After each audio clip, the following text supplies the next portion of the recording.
Hello everyone, आज है 4 मार्च और आज इस वीडियो में हम बात करेंगे साउथ इंडियन बैंक के बारे में। 17 रुपए का ये शेयर है और बाजार में फ्राइडे को अच्छी तेजी हमें देखने को मिली। यहाँ पर भी थोड़ी बहुत तेजी जरूर थी, 2% की रफ्तार हमें देखने को मिली। बैंकिंग शेयर अच्छा परफॉर्म कर रहे थे, ये भी भागता हुआ नजर आया। वीडियो में बातचीत करेंगे कि 17 रुपए का साउथ इंडियन बैंक का शेयर खरीदारी के लिए अट्रैक्टिव है भी कि नहीं, और अगर है तो कहां पर बाइंग के मौके बनेंगे, क्योंकि देखा जाए तो लंबे समय में इसने कुछ खास अच्छा परफॉर्म किया नहीं है। तो उसके बारे में बातचीत भी करेंगे, लेकिन उससे पहले अगर आपने अभी तक चैनल को सब्सक्राइब नहीं किया है तो प्लीज अभी इसे सब्सक्राइब कर लीजिए, क्योंकि आगे भी बहुत सारे वीडियोस हैं जो आपको काफी ज्यादा हेल्प करेंगे। तो 17 रुपए का शेयर है साउथ इंडियन बैंक का। पिछले एक महीने में अगर हम देखें तो पिछले एक महीने में 3.5% की गिरावट है। टूटकर ये बिखर रहा था, ठीक है, और लाजमी भी था ये गिरावट, क्योंकि रेपो रेट बढ़ा था। तो कहीं ना कहीं आपको बाजार में श्रिंक देखने को मिलने वाले ही थे, चांसेस भी थे। बोरोइंग कम आएगी ये हर कोई जानता था, ठीक है। और जाहिर सी बात है, बैंकिंग शेयर भी टूट रहे थे, ये भी टूटा, अब धीरे धीरे रिकवर कर रहा है, तो ये भी रिकवर कर रहा है। एक साल की अगर हम बात करें तो पिछले एक साल के अंदर साउथ इंडियन बैंक का जो शेयर है उसमें 111% का ग्रोथ है। देखो, 7-8 रुपए के आसपास लंबा वक्त बिताया और बहुत बड़ी छलांग इसने लगा दी। काफी बड़ी तेजी थी, 20 रुपए के भी ऊपर शेयर निकला, लेकिन वापस वही कर रहा है जो ये पहले भी कर चुका है, कि हर बड़ी रफ्तार के बाद गिरावट दिखा देना। अगर आप 10 साल का ग्राफ देखोगे तो पता चलेगा कि जब भी कोई बड़ी रफ्तार आई है, करेक्शन आया है, रफ्तार आई है, करेक्शन आया, रफ्तार आई है, करेक्शन आया, रफ्तार आई, करेक्शन आया। और सबसे बड़ी बात यह है कि भैया प्राइस अगर आप देखो तो ये रेंज बहुत खराब है।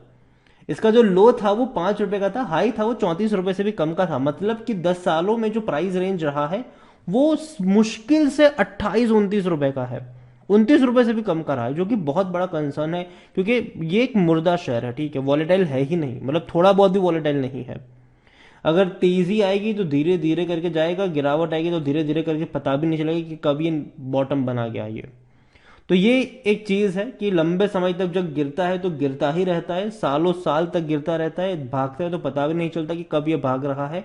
धीरे धीरे करके ऊपर जाता है और नीचे जाता, ये देखने को मिल जाता है। तो कहीं ना कहीं उतना अट्रैक्टिव शेयर नहीं है ये, भरोसे लायक शेयर नहीं है।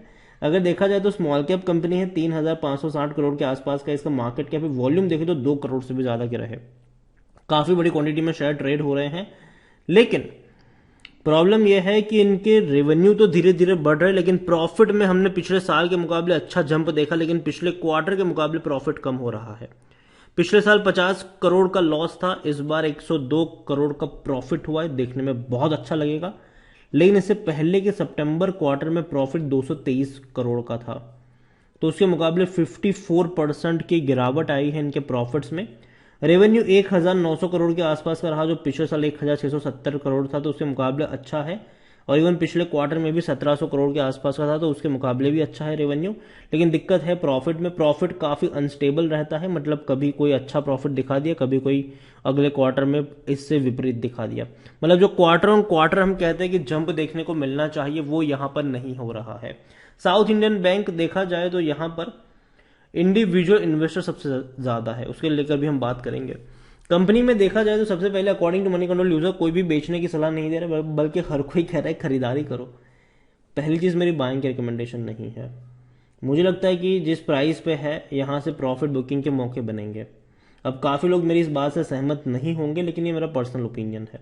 यहां पर अगर आप देखोगे इसको लेकर तो 2019 में इसकी इनसाइडर ट्रांजेक्शन समरी आखिरी बार 2019 में थी, उसके बाद कुछ नहीं हुआ। इनके रेवेन्यू देखो तो पिछले 3 सालों से ऑलमोस्ट डिक्लाइन मोड पर है। 7,700 थे, 7,300, फिर 6,500। अभी भी देखोगे तो 1,800 या 1,700 करोड़ के आसपास का इनका रेवेन्यू है। मुश्किल से आप 7,000 करोड़ कह सकते हो कि दिखाएगा ये, जो कि कोई उतना अफलातून नहीं है। 2020 में आप देखोगे तो 7,700 करोड़ था, तब भी भैया प्राइस इतना हाई तो नहीं था इसका। कंपनी को लेकर, बैंक को लेकर देखे, प्रॉफिट की बात करें तो लगातार गिर रहा था, लेकिन अब थोड़ा सा बढ़ेगा 2023 में, क्योंकि 200 करोड़ और 100 करोड़ तक का प्रॉफिट क्वार्टरली दिखा चुके हैं ये, तो बढ़ेगा। लेकिन अगर आप देखो ना तो क्वार्टर ऑन क्वार्टर ग्रोथ नहीं है। जैसे कि सितंबर में 223 करोड़ का प्रॉफिट किया, दिसंबर में सिर्फ 102 करोड़ का किया, मतलब कम कर किया प्रॉफिट इन्होंने। अभी मार्च क्वार्टर के भी रिजल्ट्स आएंगे तो देखना इंटरेस्टिंग होगा कि भैया कैसे इनके नतीजे आते हैं। और दूसरी बात ये साउथ इंडियन बैंक में कि इसका जो पी रेशियो 77 का, जो काफी महंगा है। और सेक्टर पी 2021 का है, तो देखा जाए तो काफ़ी हाई वैल्यूएशन के ऊपर अभी ये ट्रेड कर रहा है, और यही वजह है कि मैं कह रहा हूँ कि शायद एक प्रॉफिट बुकिंग आ सकती है अगर बाजार अच्छे मूड में नहीं रहा तो। अगर फेड्स ने इंटरेस्ट रेट बढ़ाया तो और बड़ी गिरावट आ सकती है, अगर उसके बाद हमारे आरबीआई ने इंटरेस्ट रेट दोबारा से बढ़ाया तो शायद और भी गिरावट आ सकती है। तो ये एक प्रॉब्लम ज़रूर है, और यही वजह है कि मैं अभी यहाँ पर साउथ इंडियन बैंक को लेकर उतना ज़्यादा एक्साइटेड नहीं हूँ। मुझे लगता है कि और भी कई सारे अच्छे बैंकिंग शेयर्स हैं जहां पर खरीदारी के मौके बन रहे हैं। 67% एनालिस्ट कहते हैं खरीदारी करो, मैं उनमें से नहीं हूं। अगर हम शेयर होल्डिंग को लेकर देखें तो शेयर होल्डिंग में प्रमोटर के पास कुछ भी नहीं है, म्यूचुअल फंड के पास भी कुछ भी नहीं है। 6.88% डोमेस्टिक इंस्टीट्यूशन के पास है, 14.89% एफआईज के पास है, रिटेल और अदर की मिलाकर 78.23% की होल्डिंग है, जिनमें से रिटेल इन्वेस्टर्स ही 50% से भी ज्यादा की क्वांटिटी लेकर बैठे हुए हैं यहाँ पर। अदर पार्टीज 28.04% की होल्डिंग लेकर बैठी है।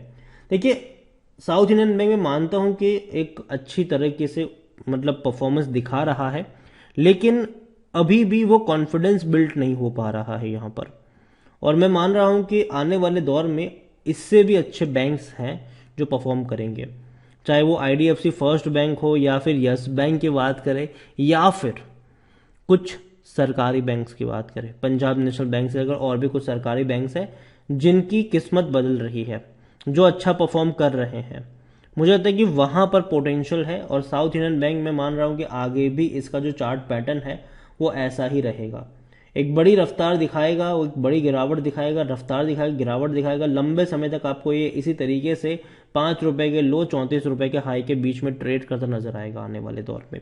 और यही वजह है कि मैं अभी उतना ज़्यादा एक्साइटेड नहीं हूँ। हो सकता है कि यहाँ से अभी ये जो गिर रहा है शायद थोड़ी सी और गिरावट रहे, और अगेन मैं कहूँगा न्यूज़ का इम्पैक्ट रहेगा।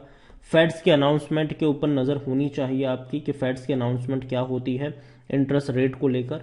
और देखो, आने वाले दौर में मैं ये मान के चल रहा हूँ कि बोरोइंग में श्रिंक आने वाला है, और उसको ध्यान में रखते हुए बैंकिंग शेयर्स जो है, देखो अगले क्वार्टर मार्च में तो अच्छा रिजल्ट दिखाएगा सारे बैंकिंग शेयर्स मार्च में, लेकिन असली इम्पैक्ट आपको दिखना शुरू होगा जून में, उसके बाद का क्वार्टर्स में। और अगेन हम बात भी करेंगे उसको लेकर कि अच्छे बैंक्स कौन से हैं लॉन्ग टर्म के लिए, लेकिन अभी के लिए मैं इतना ही कह सकता हूं कि साउथ इंडियन बैंक खरीदारी करी है तो प्रॉफिट लेने के मौके बन रहे हैं, ना कि खरीदारी करने के मौके। बाकी मर्जी आपकी है। एक और बैंकिंग शेयर है ये, और वो है आईडीएफसी फर्स्ट बैंक। 56 रुपीज़ का ये बैंक है, शेयर है, और इसको दूसरा एचडीएफसी का भी नाम काफ़ी लोगों ने दिया हुआ है। और अगर आप चाहते हैं कि मैं इसके ऊपर भी एक डिटेल वीडियो बनाऊं तो कमेंट में आईडीएफसी फर्स्ट बैंक लिखेगा। जितनी ज़्यादा कमेंट आएगी उतना जल्दी वीडियो आएगा। वीडियो को यहीं पे एंड करूंगा। पसंद आए हो तो लाइक करो, शेयर करें। चैनल पर अगर पहली बार आए तो प्लीज़ सब्सक्राइब करें। और साउथ इंडियन बैंक के बारे में आप क्या सोचते हैं वो भी आप मुझे कमेंट में लिख कर बता सकते हैं। Thank you.